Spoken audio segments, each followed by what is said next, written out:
आई सखी तव बाल्यगजन्म मां सुखयतीद्य निजात्मजन्मवत् इति भवत्पितृताम्रजनायके സമധിരോപ്യശംസതമാദരാത്.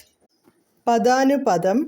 അല്ലയോ സുഹൃത്തേ, വസുദേവൻ പറയുന്നത്, തവ അങ്ങയുടെ ബാലകജന്മ ഉണ്ണി പിറന്നത് നിജാത്മജന്മവത്ത് എനിക്ക് ഉണ്ണി പിറന്നതുപോലെ അദ്യ ഇപ്പോൾ മാം എന്നെ സുഖയത്തെ സന്തോഷിപ്പിക്കുന്നു ഇതി എന്നിങ്ങനെ ഭവത് പിതൃതാം അങ്ങയുടെ പിതൃത്വം വ്രജനായകേ നന്ദഗോപനിൽ സമധിരോപ്യ ആരോപിച്ച ആദരാത് ആദരവോടെ തം അദ്ദേഹത്തോട് ശംസ പറഞ്ഞു.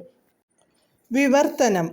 മധുരയിലും അമ്പാടിയിലും അനേകം ആപത്തുകൾക്ക് ഇടയുള്ളതിനാൽ വേഗം പോയാലും എന്നു വസുദേവർ പറഞ്ഞപ്പോൾ അങ്ങയ്ക്കു വല്ല ആപത്തും പറ്റിയേക്കുമോ എന്നു ഭയന്ന നന്ദഗോപർ മധുരയിൽ നിന്നു വേഗം മടങ്ങിപ്പോന്നു. ഹരേ കൃഷ്ണ ഹരേ കൃഷ്ണ ഹരേ കൃഷ്ണ കൃഷ്ണ കൃഷ്ണ ഹരേ ഹരേ ഹരേ രാമ രാമ രാമ ഹരേ ഹരേ.